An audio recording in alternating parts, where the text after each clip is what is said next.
Hello, beautiful souls. Thank you so much for clicking on this video. My name is Carolyn. This channel is all about true crime, mystery, and anything abnormal. Highly recommend subscribing because this channel is definitely a vibe. Let's get right into today's story. It all began November 6, 1996 with a terrifying 911 call. 911, what are you reporting?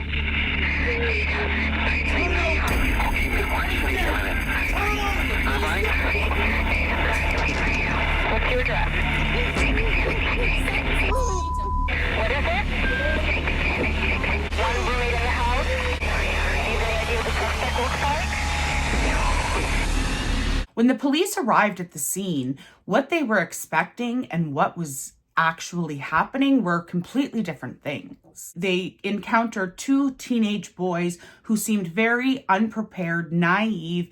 Police immediately thought someone else is pulling the strings. And this was not just some petty rivalry over the remote or who was going to do what chores. This was something much more abnormal, something much deeper.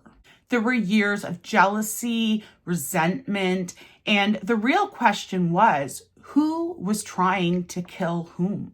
So the mystery begins. A potential home invasion hostage situation was reported in Irvine, California.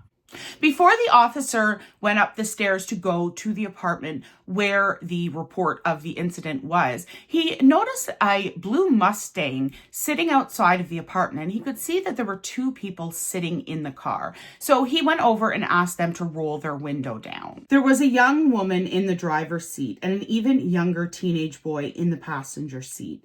He asked her if she was a resident and what she was doing there. She explained that she had had a fight with her roommate and that she had just come outside because she needed to take a breath of fresh air. Officer Budadang then further inquired about her unit number, which she replied was 676. Apartment 676 was the apartment that the 911 call came in about. Before the officer could ask the two people in the car any more questions, he got a message on his radio that told him to hurry up go into the apartment. Right before he left, he turned to the young woman and said to her, "What is your name?" And she said, "Sunny Han."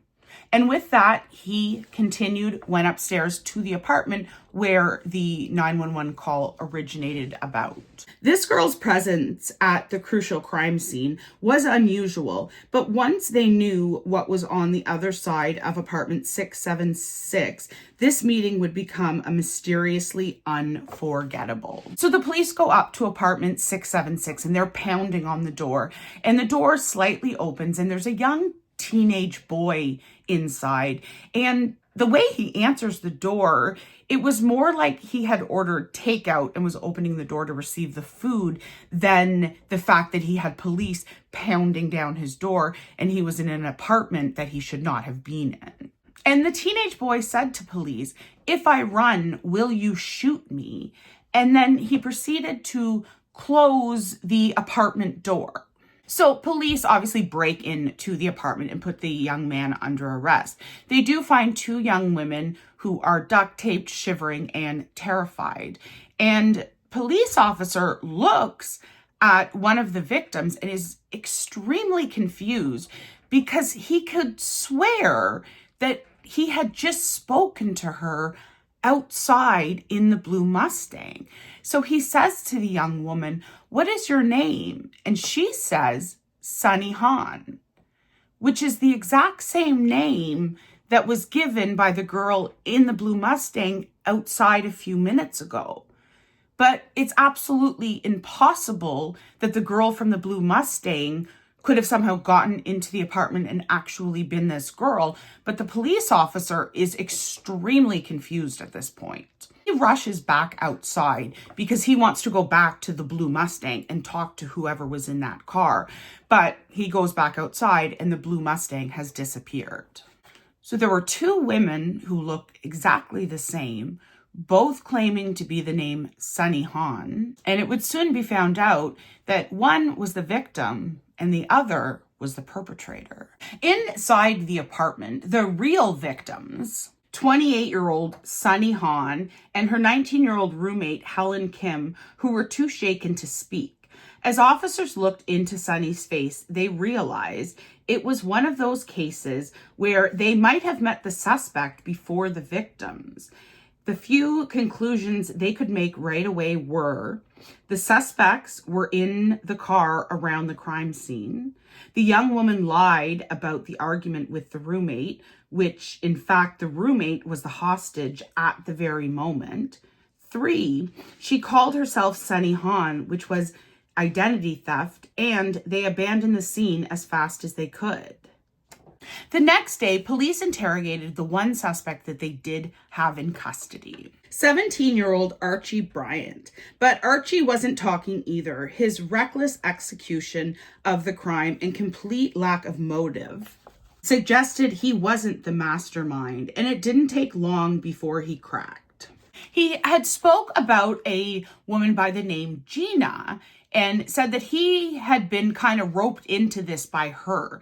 He had no idea that they were going to hurt, assault, certainly not murder. This is what he's claiming. He's claiming he had no idea. He had been paid $100 by Gina to go with him and his other friend to this apartment. And to him, it kind of sounded like a fun night. He didn't realize they were about to commit a really horrific crime. But the biggest question is, who was Gina? Gina is Sunny Han's identical twin sister. It all makes sense. Yes, identical twin sisters.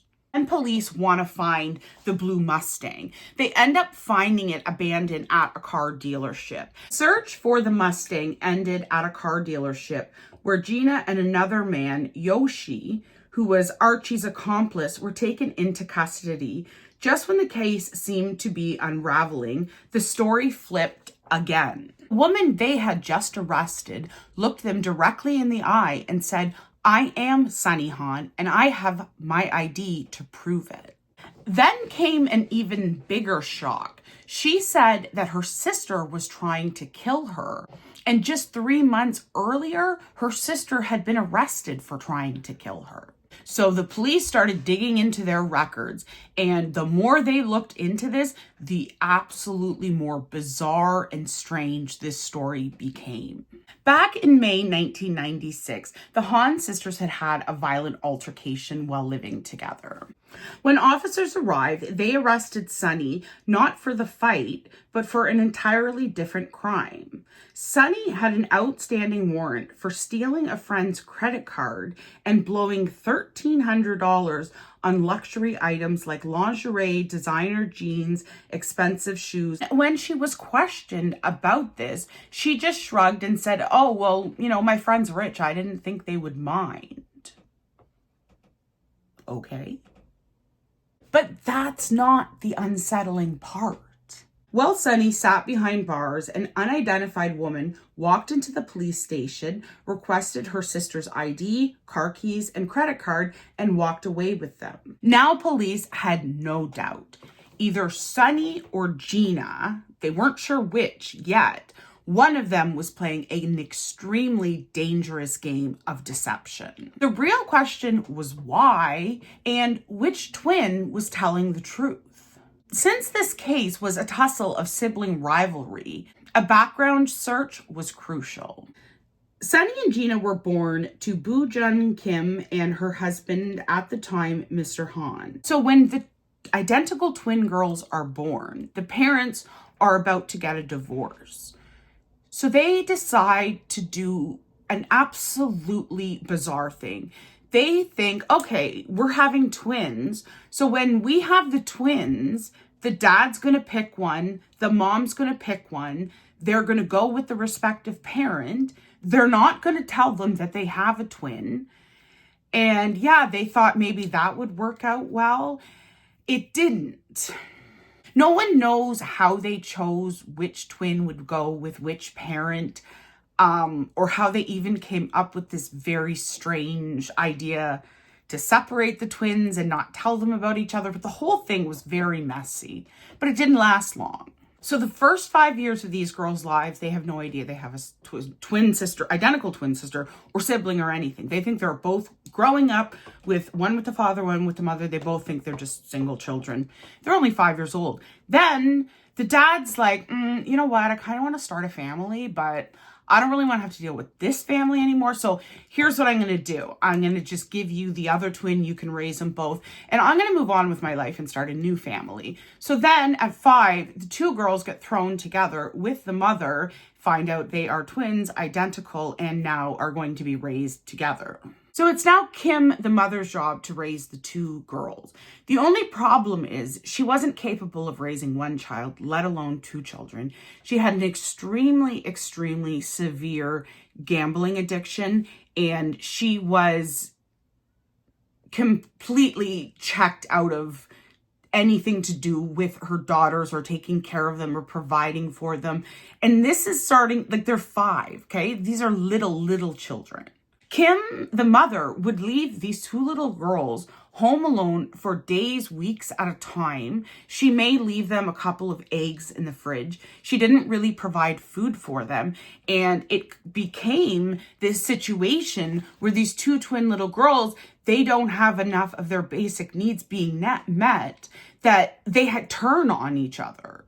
The 2 girls had spent their entire life competing with each other. The jealousy between them was alarming. They wanted to be better at each other than absolutely everything.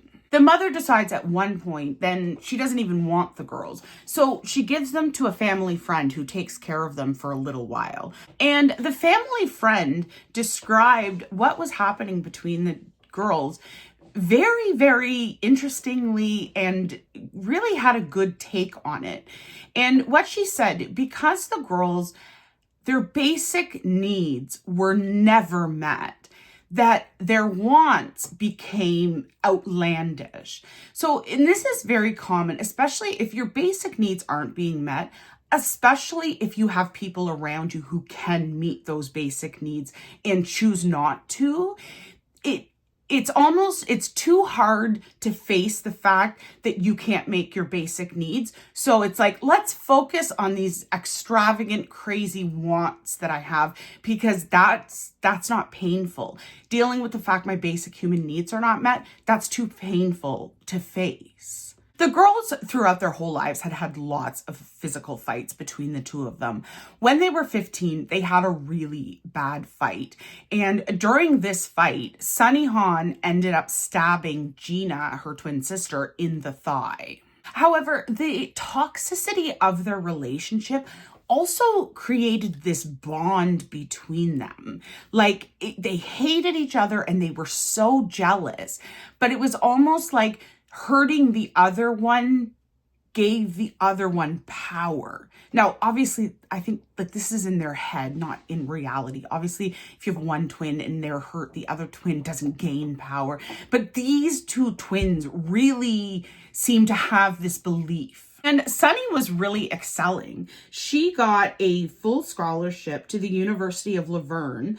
Gina chose a different path. Not ready for college, she joined the Air Force at 20 and began training at Lackland Air Force Base in Texas. She very quickly realized after joining the military that this was not going to work well for her. She tried a lot of different things to be released from the military, because obviously you can't just join the military and be like, you know what, I think I'm out tomorrow. You have to either be honorably or dishonorably discharged.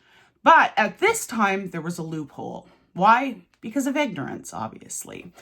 So this was during the absolutely disgusting time of don't ask, don't tell in the US military. So the military people were so fragile. They were so fragile. They could not possibly serve beside a person who was attracted to the same sex. And it's crazy to think of a time of don't ask, don't tell. Like, it's hard to imagine that, there was that much ignorance, but people really were that ignorant. Like, they really were that ignorant. So all Gina did, she was not gay, but she went to the military and said, I'm gay. And at that point, if you say, I'm gay, the military is like, bye-bye, honorably discharged, see you later. So that's what ended up happening, where she left the military. But after she was let go, she just continued on in a downward spiral. She began becoming addicted to gambling, just like her mother had. In all, she stole about $40,000 in the form of fraudulent checks and credit cards. Unable to cope with the mountain of money she owed, she attempted to take her own life with an overdose of sleeping pills, which she took with alcohol. It wasn't fatal, however, and when one of her victims, the uncle who had taken her and her sister in through high school, realized his niece had stolen $10,000 from him, and he contacted the police.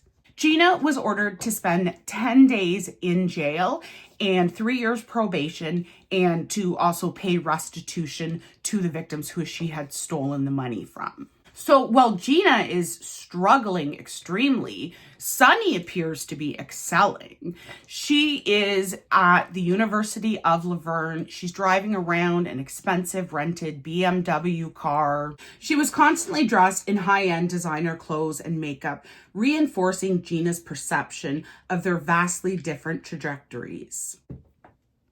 Sunny had a boyfriend, she had a great group of friends, and she really seemed to be finding her stride from Gina's perception. So once Gina serves her 10 days in jail, when she gets out, she has nowhere to go. So she asks Sunny if she can stay with her, and Sunny says yes, but it doesn't last long. So Gina does move in with Sunny, but it does not last. But Sunny would kick her out of the apartment if she didn't clean the way that Sunny wanted her to, or if she cooked food that Sunny didn't like. It seemed to be very petty reasons, but she would just kick her out of the house. It was at this point that Gina realized that her life was not going in a good direction, and she really wanted to have Sunny's life, because to her, Sunny's life seemed perfect.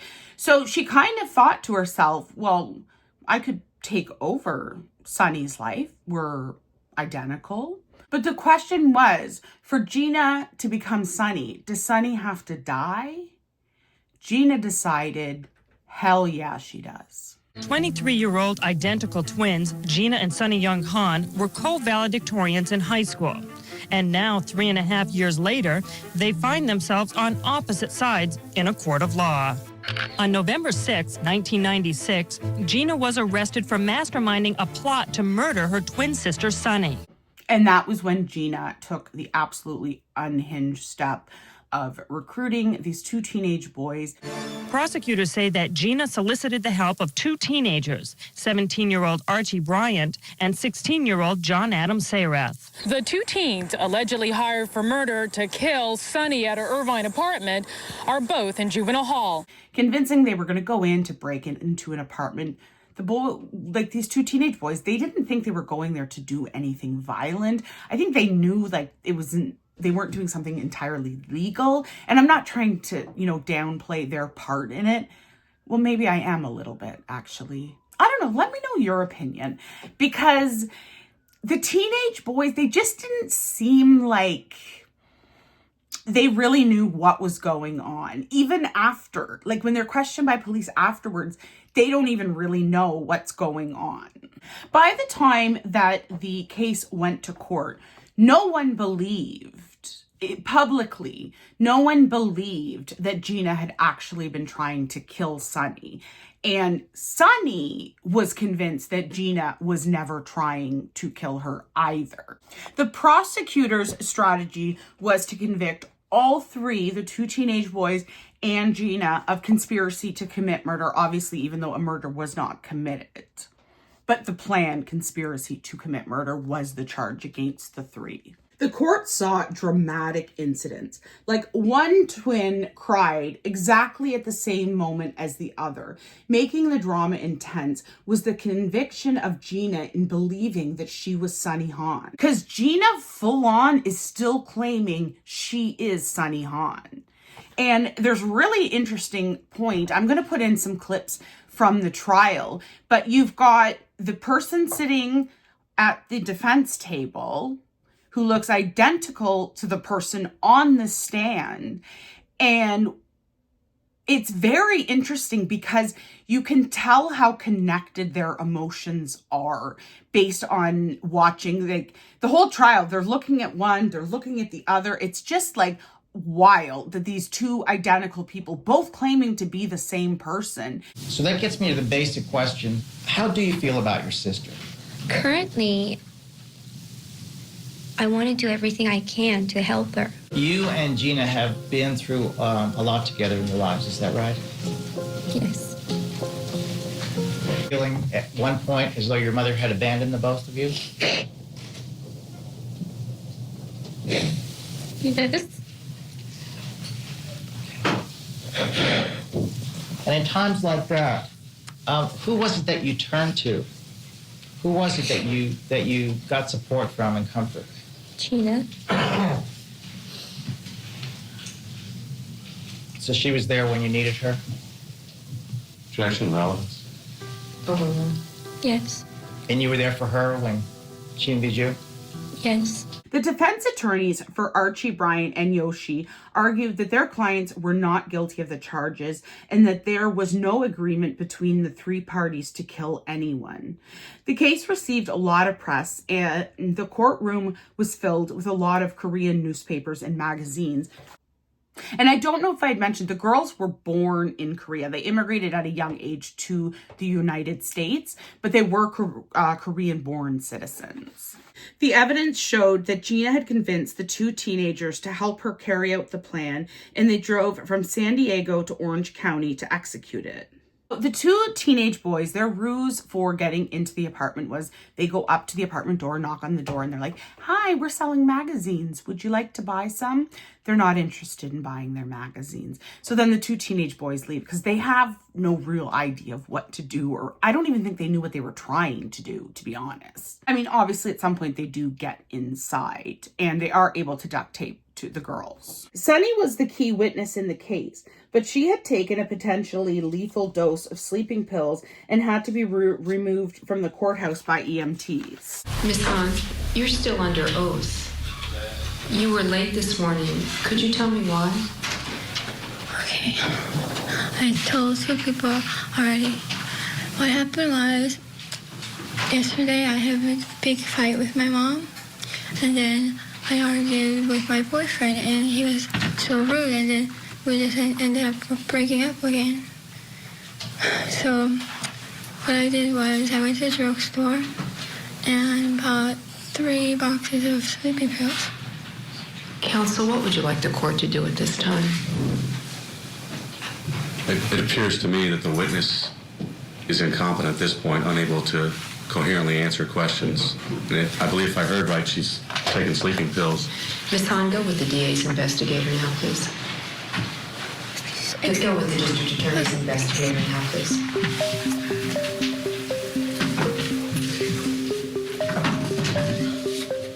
Something like that is completely unheard of for a witness to get on the witness stand and then say she took sleeping pills and she tried to kill herself. I mean, that would rattle a courtroom like nothing else.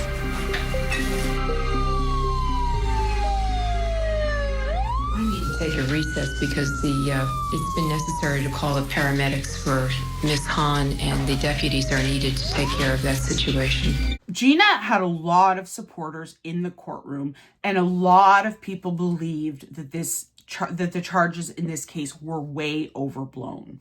Personally, I don't think so.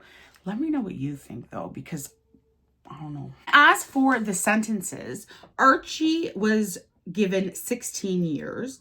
Yoshi was given 8 years. Many people believed the sentence was too stern for teenagers who were easily swayed. However, the entire guilty party completed their prison sentences, and Gina was paroled in 2018 from the Central California Women's Facility after serving 20 years. While Gina was behind bars, she was communicating with men all over the world. And these men were promising her to give her money, somewhere to live, all of these things when she got out of prison.